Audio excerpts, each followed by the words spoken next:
Hello, welcome back to my channel. In today's video, I'm going to be doing a 24-hour reading vlog. Just wanted to read some romance. I'm going to be honest with you. I have been reading a lot of stuff lately that is not romance, and I've just been craving it. I've been craving my one true love, which is romance. So that's what I'm going to be doing in this vlog. I'm going to be reading 3 romances. We're attempting to read 3 romances over the next 24 hours. I'm gonna have my besties with me. I'm gonna be, keeping it casual, the usual things that I do during a 24-hour reading vlog. Actually have both of my babies behind me, so here to support. Let me briefly run you through the 3 books that I'm going to be reading. First up, Alone with You in the Ether by Olivia Blake. I'm still unsure of how to say her name. Is it Olivia? I'm excited to read this one. I feel like it's going to be maybe potentially a little bit pretentious, but I have heard good things about this. This is a book that got kind of popular, I would say, and then got completely pulled from the market before it got republished by Tor. I'm just excited to give this one a go. I love the Atlas 6, so I feel like this is probably going to be really good. I don't know much about it except for these 2 meet and connect over art, so that could be interesting. And then I have 2 that are a little bit more traditional romances. I have Blockshot by Kennedy Ryan. This is a book that I got for Christmas from Hayden. I read Longshot many years ago at this point, and I wanted to give Blockshot, the second book in the Hoop series, a try. I feel like this is probably going to be really fantastic. I love Kennedy Ryan, and I feel like I need a sure thing for this vlog. The other 2 I'm kind of not on the fence about, but I just feel like this is definitely going to be something I enjoy. And I think this one is a second chance romance about 2 sports agents, so that should be fun. The last book that I'm hoping to read for this 24-hour vlog is going to be On the Way to the Wedding by Julia Quinn. I wanted to pick up an audiobook because, I love reading with my eyes, don't get me wrong, but sometimes the eyes need a break, and I want to put an audiobook in, and I want to play games on my phone. So On the Way to the Wedding is the last book in the Bridgerton series, at least to my understanding. It's the last true couple book or whatever. I think there might be one of epilogues, but this one's about Gregory. He is out to find his one true love, and so I'm sure he's going to do that in this historical romance. So we've got kind of an interesting grouping of things. We've got a literary book, we have a historical book, and then we have a traditional contemporary book, all in romance. And again, I'm excited to be reading an audiobook or listening to an audiobook so that I can play games on my phone. And a game that I've been playing recently on my phone that I've really been enjoying is Merge Gardens, and Merge Gardens are the sponsor of today's video. Merge Gardens is a really casual game, and there's so much within this one app, which I love. So a game where you end up building a garden by filling it with a bunch of different things, trees, plants, butterflies, just basically everything you would find in a garden, while trying to solve a mystery at the same time. Merge Gardens at the moment has this mystery plot line baked into it, which I really like. As someone who's really into stories, obviously I really like that that's something that's included in the game. Yes, you're merging things together and getting to see your garden grow and get cleaned up as you kind of go along the game. You also have these clues along the way in your garden to lead you to this mystery, which I like. It's just an added little bit of fun. But there are also puzzles to complete within the game as well. So merge 3 kind of games where you have 3 objects that you have to kind of match to complete a puzzle. That's the thing that I really love about Merge Gardens, is that there's just so much to do within the game. If you ever get bored or stuck on a certain part of a game, it can be really frustrating because you feel you have to leave the game. But with Merge Gardens, you don't have to do that. There's so many different things to do within it, which I absolutely love. Like I said, I usually play Merge Gardens when I am listening to audiobooks. It doesn't really distract from that experience, and it's honestly kind of soothing to just get to lay in bed and play a game, especially one that feels kind of satisfying and a little bit gratifying, because again, you are merging things together and you're also cleaning up the garden as you go. It just feels nice to be accomplished, even if it is on the screen of your phone. I think y'all will really enjoy Merge Gardens if you haven't checked it out already. I'll leave a QR code right here if you want to scan it and download Merge Gardens for yourself. There will also be a link in the description down below if you are looking for something to play while listening to audiobooks. I cannot recommend Merge Gardens enough. So thank you to Merge Gardens for sponsoring this portion of today's video. Now let's get into the vlog. All right, so I decided to start with On the Way to the Wedding by Miss Julia Quinn. This is the last book, or I think last official book in the Bridgerton series. There might be an epilogue kind of book about where all of the siblings are now, but this is the last of the siblings to get married and have their love story. And that's why I wanted to pick it up for this vlog, because I don't know, it just feels like a book that I want to read. I want to finish off the series. It's 12% in, and it's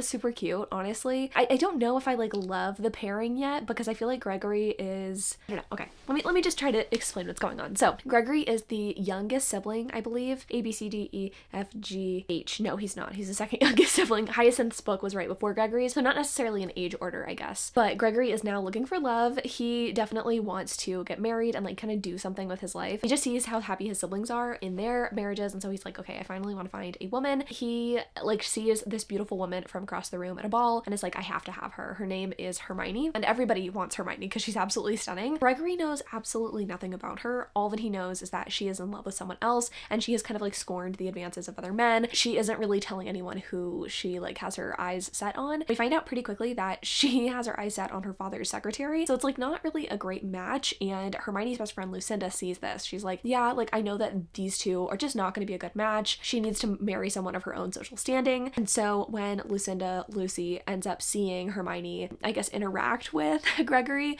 she's like, okay, I'm gonna try to get her into Gregory and understand that like he is a good match for her, like he's a nice guy. And I think what we're gonna find is that like Lucy and Gregory have more of a match, or like more potential than Hermione and Gregory. But at this point, he is like dead set on her. She is the slightly prettier of the two of them. Like she is being described as like absolutely stunning, but like Lucinda is nothing to scoff at either. She's blonde and blue-eyed and pretty, but just like not quite as pretty as Hermione. So it's not like ugly duckling kind of situation or anything. But I think for me, like I'm torn because on the one hand, I love that Gregory is like on the hunt for love and he really wants to find a perfect match like his siblings, which I think is super sweet. A lot of these guys in historicals are like, I don't want love, like I don't want to find a partner. And he's definitely not like that. But I'm also like, I don't know that I love that he is into potential wife's best friend. Obviously he's gonna end up with Lucinda, but I'm just like, how is that gonna work? I think I'm gonna need some really good banter. And at this point, I haven't seen a ton of interactions between the two of them to lead me to believe that he is going to just like fall head over heels for her. So I am loving the audiobook listening experience. Rosalind Landor is the queen, in my opinion, of narration, and that's kind of why I wanted to pick this one up. I have been kind of doing stuff all day. It is the first day of like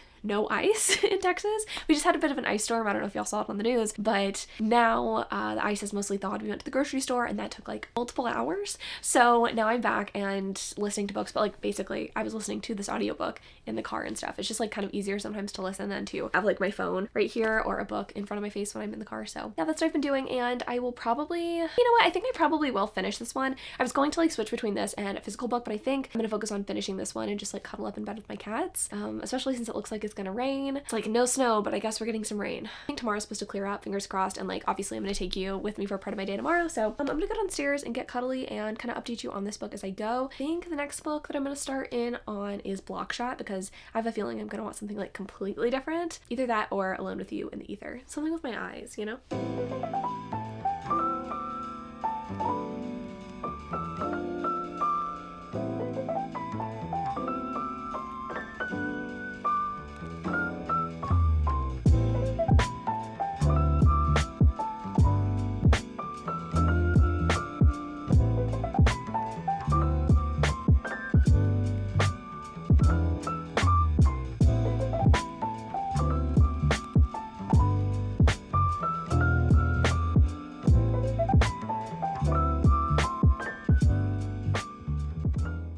My need for speed is clearly just not here today. It's like 9:30. I obviously had dinner, which was delightful. Hung out with my cats, which is also delightful. Full transparency, I have been looking up like how to reintroduce my cats because, you know, my sweet pepper boy is unfortunately getting bullied because he is a tiny little runt man. It's fine, but I also don't want him to get bullied. So we're working on cat reintroduction, and I've been doing some research on that. I've been going down a rabbit hole. It's fine, no one cares. I have been reading too, actually, shockingly, surprisingly. But I have kind of like switched gears and switched courses. I'm 50% into On the Way to the Wedding, and I think I'm gonna like not DNF it, but I think I'm gonna put it aside for now because I just like am not really vibing with it. So a plot twisty thing happened, something I wasn't necessarily expecting, involving Hermione and potential love interest, right? She's kind of like out of the picture now, which is good, right? Like we want our heroine Lucy to kind of like get with Gregory, and like have more one-on-one time with him, and we want him to know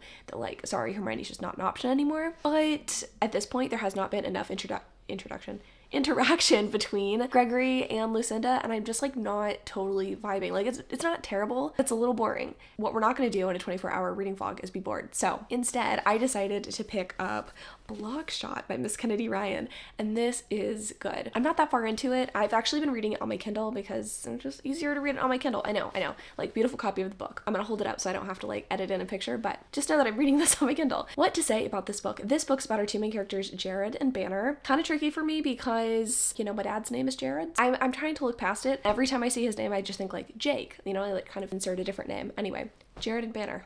Jared at the beginning of the story is getting initiated into a fraternity or like a secret club kind of thing. Like a secret society for dudes. He is tasked, like his final task is to sleep with a girl that he really has a thing for. Her name is Banner. He says no to this. He's like, I'm absolutely not going to sleep with this person just because you challenged me to, and I don't want to be a part of your little fraternity club or whatever. And then later on, like the same day, we see him go and hang out with Banner. I guess she like has some sort of business where she like washes the clothes of students on campus to like make a little bit of extra money. Since a lot of people don't have time to do laundry, she'll just like post up at the laundromat, wash people's clothes, fold them, return them, make a profit. Very cool of her, very industrious. And I think she like studies there. Who studies there with her as well? Jared, obviously. Jared has a thing for her. They've been friends for the past like semester or so. He has just been so enamored with her. Like he thinks she's beautiful. He loves her brain. He's just like so into how determined and smart she is, which I love. After he finds out that she has gotten this scholarship where she is going to be going to a different school for the next semester, he's like, okay, this is my chance to sleep with her and like finally tell her how I feel about her. And so they start getting like frisky in the back room of this laundromat.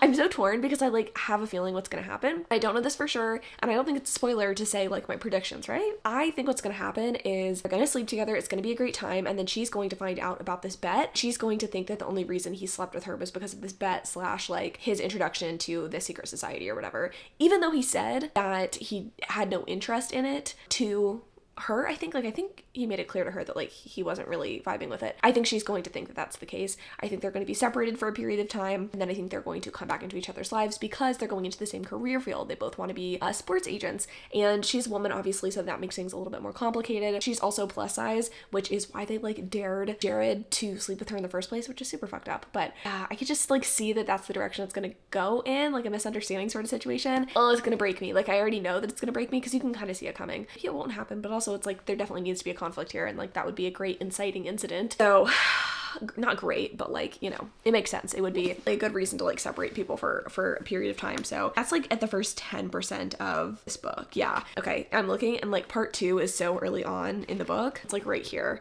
So I'm assuming that's probably what's going to happen. My goal is to like get to the 50% mark, take a shower, and then read more of this and then go to bed. So what I'm gonna do is get to the 50% mark and then update you. I know you like care all about my like, you know, life and what it is I'm doing. Sorry if this vlog's not more exciting. The past couple of days have been super weird, like life-wise, and also just me trying to deal with this ice storm and my greasy hair. So, you know, it's fine. I'm going to, like I said, get to the 50% mark and I'll be back. I am now like 40% into Blockshot, but I don't think a ton is going to happen between the 40 and 50% mark, so I think we're good. This is so damn good. I mean, I'm not surprised. I love Kennedy Ryan. I don't think I've ever read anything by her that I've given less than like 4 stars. I'm pretty sure I've given everything that I've read by her actually 5 stars. So this is already shaping up to be a 5-star romance. I'm loving the way the character dynamics are here. My prediction was right. Basically, Banner thinks that Jared did like enter this like secret society or whatever, and that he slept with her under false pretenses. That's obviously not the case. And he obviously very much had a thing for her, but she didn't believe it. Then flash forward quite a few years and they come back into contact with each other because obviously it's a small world and they work in the same industry. And they actually have to collaborate on a project. I think one of their clients or like of their respective clients have decided that they want to put on like some sort of fundraiser to help with a certain like problem that they see in society. They're like, yeah, let's put this thing together and like try to work on this particular problem. Banner and Jared have to work together to like solve this, even though they work at competing firms, even though they like kind of work just in competition. It's been interesting. Before that, there was already like some tension between the two of them professionally because she ended up swooping in and taking one of his clients, which was like a hot move on her part. But I think what's really working for me is just Jared's character. Like I am so into everything about him. Like he's kind of salty about the fact obviously that Banner took one of his clients or like one of his potential clients. He's also just angry that she didn't want to hear him out in the first place. So he kind of is like holding a grudge too. Like she's obviously mad about what happened. He is mad about it too, but he also has such tender feelings for her still. Like he is very much still attracted to her. She's kind of the only woman that he's ever loved. He has never really had a successful relationship after her. He kind of only sleeps with women, and he talks about how he's like such a bad guy and like he's very dark, I guess, especially in contrast with Banner's long-term boyfriend, who is one of her clients. He like builds orphanages in foreign countries, and like he's just a genuinely really good good guy. Banner, like we already know, loves him but doesn't necessarily want to be in a romantic relationship with him. Like he's the one that pursued her, and so she's kind of like toying with the fact that she has feelings, or like at least pants feelings for Jared. So there's just a lot of delicious tension here. I think the feelings and the motivations are very nuanced and layered, which I really appreciate. I think sometimes authors can make the characters have feelings that are too complicated. Their actions don't necessarily line up with their feelings, or a character will feel very one note and only have like one feeling towards another person. And that's not normally how life works, right? Like a lot of us have very complex feelings towards the people in our lives, whether it's love or hate. And I love the like complex emotions and feelings between Jared and Banner. They have gone to like, I guess, get people to fundraise, or like, yeah, I guess get sponsors for this event that they're trying to host, and they have to like schmooze with a bunch of rich people, and he's just like so into her. He loves her outfits. He's like constantly not objectifying her, like I wouldn't say Jared's objectifying Banner, but he makes it very clear to her that like he loves her body and that he's so impressed by her intelligence and wit. And it's one thing to be impressed by someone's like physicality, and it's another to like just fully accept someone and fully love all of the pieces of them, especially the pieces of them that a weaker man would not appreciate.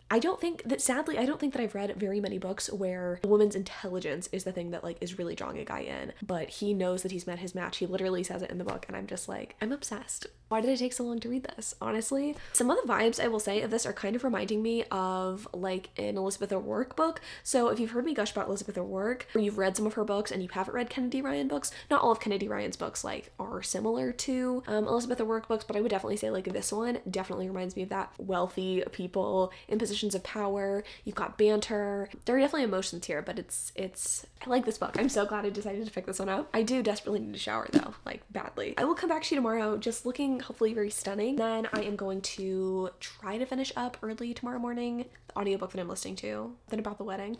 And then I'm going to try to read Alone with You and Ether. I think I could probably get through this one tomorrow. Like it's not a super long book though. I feel deceived a little bit because the font is like very tiny in here. I just feel like that's a little bit rude. I mean, I guess they saved on print costs, but also, do you like how these kind of match? That was in fact an intentional choice. Anyway, I'm gonna go shower. Okay, so I finished Block Shot last night. I'm in the Starbucks parking lot. Hello, I've got my hair done. It's clean for once in my life. Like 10:30, getting Starbucks. But before I do that, I'm gonna tell you how I felt about Block Shot, which I finished last night. I loved this book. I gave it 5 stars. I will say, like, I don't think it's a spoiler to say because I think this is like a trigger for some people. Cheating is definitely an element of this book. And while you definitely know that the hero and heroine should be together, it is a little bit annoying to me that our heroine wasn't willing to immediately cut things off with her like current boyfriend to be with Jared. Like I get it because she's in this long-term relationship with a guy who she's like best friends with, and he doesn't have any family, and she feels like she owes him a debt in a way, especially since like she technically represents him as a sports agent. But I was also just like, I don't know, it just made it worse. And I was also like, what are the optics of this, right? Like, we're gonna break up with this guy and then immediately start dating someone else. Like, it's gonna look fishy, and like, no one is gonna think that's okay. And we never really got to see the repercussions of that, like professionally. It's gonna look bad professionally, and she knows that, and Jared knows it, and so does Zoe, which is her like former boyfriend or whatever. So I'm just like, why is this the course of action we're taking? I think I also would have liked to see a little bit more in the latter part of the book with like the interactions between Jared and Banner. Like, I get it, I understand that we've kind of already established that they have a thing, they have sexual chemistry, he likes her for her, but I feel like she didn't know him that well. I wish we would have gotten just a touch more of that. But all that being said, the sex was hot. I feel like Kennedy Ryan just has such a great way of writing her heroes and her heroines, and I think for me, like, the overarching thing that I'm just obsessed with, like I said last time, is the way that he was just so attentive to Banner and like knew her, even if he didn't know like every little thing about her, which is something that they point out in the book. Something that she points out is like, yes, you know me, but you don't know everything about me, because like we haven't really been together. Strength, he knows her professionally for sure, and he also knows that he's sexually attracted to her, so he knows more about her than like a lot of people would. But anyway, I loved the way he loved her, and I liked it. I thought it was cute. It was definitely less hard-hitting than Long Shot, which I think is the first book. I was really expecting this one to be like emotionally devastating, and it wasn't. Like, obviously there's like some harder hitting things that happen towards the end of the book that I'm not going to spoil, but it wasn't really about our main couple. So I don't know, I felt like this was like, it was just a good read. I think if you're looking for a good sports romance, you want something really steamy and hot, and you like powerful women and men that love powerful women, I feel like you need to pick this one up. I feel like I don't get that very often in romance. But anyway, 5 stars. I just started though Aldo this morning, Alone with You in the Ether. I don't know how to feel about this one. So this is about our main characters. I say Atlas. No, that's the name of another book by this author. Aldo and Reagan. At the beginning of the book, we find out has bipolar disorder. She is a docent at a museum, like at the Art Institute of Chicago or something like that. Like she basically walks people around the museum and kind of like explains art to them. We know that her life is just really not what she wants it to be. She's like banging this guy who she doesn't really love. She wants to break up with him, but he is also the place like where she lives. Like he has the apartment she lives in. And she seems like directionless and a little bit unhappy in her life. Everything's going to change when she meets Aldo. She hasn't met Aldo yet. Aldo is, I believe, a math professor or something like that. His dad is a chef, and I guess his life is also maybe not what he wants it to be because his dad calls him and checks in on him and is like, hey, are you okay? I guess this is something that he does frequently. We don't know if there's been any like mental health issues in the past, but we know that for sure Aldo like isn't totally happy with his life. Maybe like less obviously so than Reagan, but they're going to meet and it's going to be a love story. I will say the writing of this has not been my favorite right off the bat. Like that's the one thing that I'm not loving. I feel very apart from the characters, and this kind of reminds me in some ways of one book that I hated last year, My Year of Rest and Relaxation, especially Reagan's character, because she just seems so detached from the world. But I'm assuming that once she like meets Aldo, that'll change, and I shouldn't assume things because they haven't even met yet and I don't know what this book's gonna be. In the description it says she's a bipolar counterfeit artist undergoing court-ordered psychotherapy. These things will still be true at the end of the story, but the story's not about endings. Okay, good to know. Yeah, so there's like these little sections in here that are narrated by other people. So like Reagan it'll be Reagan's chapter, and like this is third person, but like technically I guess she's narrating. And then there'll be a narrator that popped in and says, Reagan's consistent unreachability was once a carefully honed practice that had gradually become a habit. And it's narrated by like a beloved kindergarten teacher or by an 87-year-old man in the case of Aldo. It's interesting, like it's an interesting narrative choice that I don't know that I love because I feel like it takes you out of the story, especially when you're like mid-sentence in the narration of Reagan and then like the narrator pops in to like give you some context on what she's talking about or her life. That's a little bit frustrating. I don't know, I knew this would be pretentious, like I definitely knew that would be the case. It also says it's a love story, so I don't know if that's facetious, like is it a love story in the way that like normal people is a love story, or is it something that I'm actually going to enjoy? That's a big fucking if. So I don't know, I don't hate it, I think it's fine. I'm gonna continue reading it obviously, like I'm only 30-ish pages in, but it's only like a 300 page book. It's less than 300 pages. Wow. 262 pages. So anyway, I'm gonna get my Starbucks. I'm gonna get caffeinated. It might seem like I'm caffeinated, but I'm really, really not. So I need some tea stat. All right, so update / end of the vlog. I ended up finishing On the Way to the Wedding by Julia Quinn, and to say that it was bizarre is putting it very lightly. This book, okay, I know I complained about how I put this one aside because I didn't feel like the romance was really that great and I feel like not a lot was happening. Well, things definitely picked up, but I don't know that it was the romance that really picked up. That was like the most frustrating part about this book, is that Lucinda and Gregory don't spend that much time together, but they both on their own decide, oh, that I'm in love with this other person. I don't know if it's just because of the circumstances they're in or what, but I just like really didn't believe that they were in love. And then stuff just got absolutely insane the farther the book went on. Like every bit of the ending was just nuts and off the wall. There's like a blackmail plot line. Gregory has to like walk in on this wedding and like objecting to it. It was just completely just wild. And then the epilogue, childbirth scene. Yeah, it just like was not it for me. I give this book 2 stars. It wasn't terrible. I'm glad that I finally finished the Bridgerton series, and I'm really, really, really excited for season 3 of Bridgerton to come out. So I'm not mad that I listened to this. Got to like play games on my phone while I did it. It was fine, but like I was really just hoping for more. Just kind of like I was hoping for more with Alone with You in the Ether. So I only got like 50. Did I even get 50 pages into this? No, I got literally like 10 pages farther than when I last talked to you. And this just started going in a direction that I wasn't vibing with. Here's the thing, I might be down at some point to really like delve into something really pretentious, very literary. Sometimes I'm into it. Most of the time I'm not, though. And today was one of those times that I was not. The hero and the heroine of this book, the interactions, their first interactions with each other are just so irritating. She sees him like drawing on the ground in this art institute and she's like, you can't be sitting there. And he's like, can't I? And she's asking like what he's doing, and he says that he's trying to figure out how to stop time or something like that. They have this sort of like existential conversation and he's like, your name's Charlotte, you don't look like a Charlotte. what are you actually called? I don't think I'm like doing justice to like how pretentious this is. Here's the thing. I obviously knew going into this that this would be pretentious, but I just didn't prepare myself for quite how pretentious. I thought this would eventually like feel a little bit more romancy. I think I'm ready to just like set this aside for now. It's short and I will finish this year, but I don't think now is the time to do that, you know? Also the 24 hours are up, so I think getting done with 2.25 books feels not terrible. Lockshot was a total success, 5-star read. I feel like you have to pick this up, and I feel like if you want to carry on with the Bridgerton series, Gregory's book is a book that exists. Probably my least favorite of the Bridgerton books, which is saying a lot because I really did not like Benedict's book either. But it's all worth it because I had a 5-star read, and that's what I'm going for this year, if you didn't know, is 50 5-star reads in the year of our Lord 2023. So win some, you lose some. But thank you so much if you stuck around for this vlog. I know it's kind of short, but I feel like short and sweet is sometimes good. Hopefully the next 24-hour reading vlog will be a little bit more juicy and zesty, but until then, love you so much, and thanks so much for watching. See you next time.